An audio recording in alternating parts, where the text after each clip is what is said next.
3 days ago, the world watched as Vladimir Putin sat down for his annual marathon press conference. The setting was familiar, but the tone has shifted dangerously. It is December 2025, and after nearly 4 years of grinding warfare, the Russian president isn't looking for an exit ramp.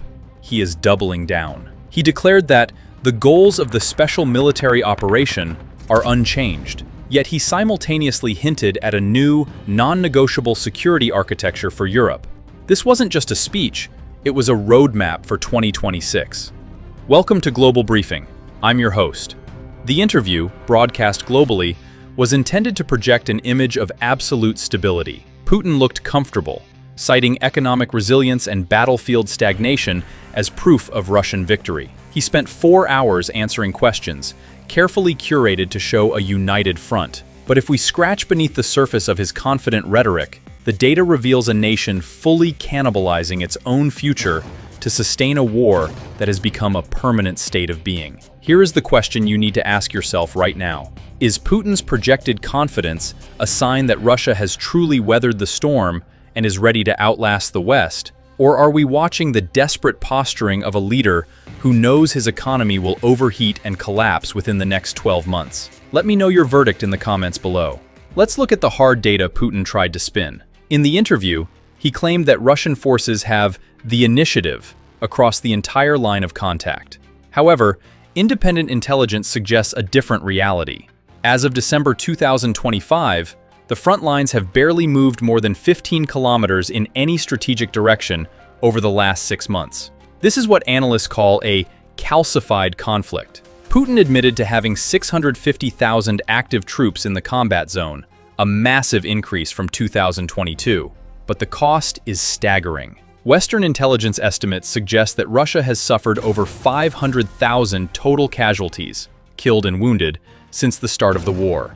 When asked about a new mobilization, Putin dismissed it, claiming 1,500 volunteers sign up daily. Yet, the signing bonus for new recruits has jumped to an equivalent of $12,000 in some regions. This inflation in the price of a soldier proves that manpower is becoming scarce, despite the confident denials. The most surprising part of the interview was Putin's economic bravado. He boasted a GDP growth of 3.2% for 2025.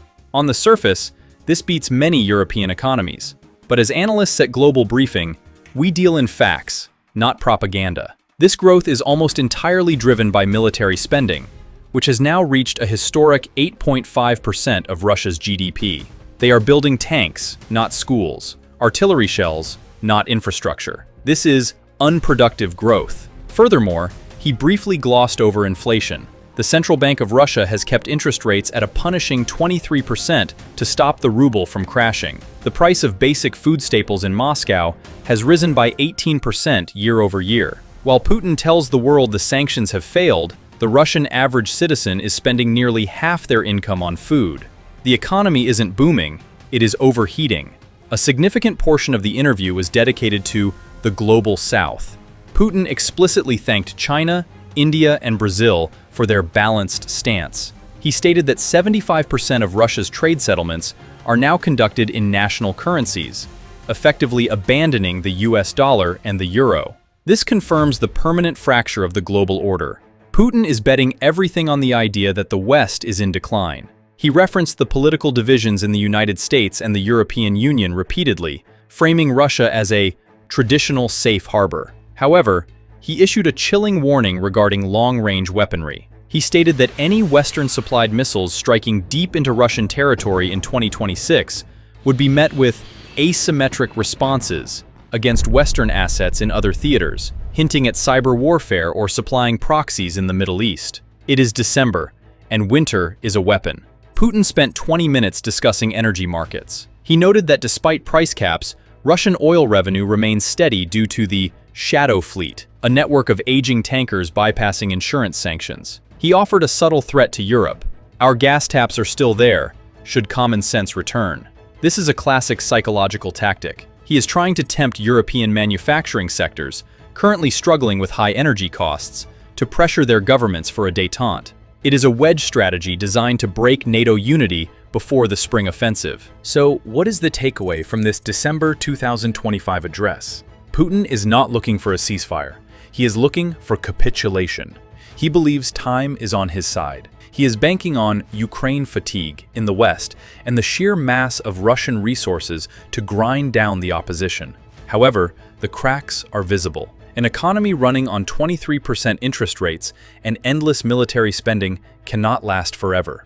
The year 2026 will likely be the tipping point. Either the Russian economy buckles under the weight of the war, or the Western alliance fractures under the pressure of the stalemate. This interview was not an olive branch. It was a declaration that the long war is the new normal. Make sure you are subscribed to Global Briefing. We will continue to monitor the troop movements and the economic markers that the mainstream media often misses. If you found this analysis helpful, hit the like button. It helps the algorithm get this truth out to more people. Stay informed, stay critical. I'll see you in the next report.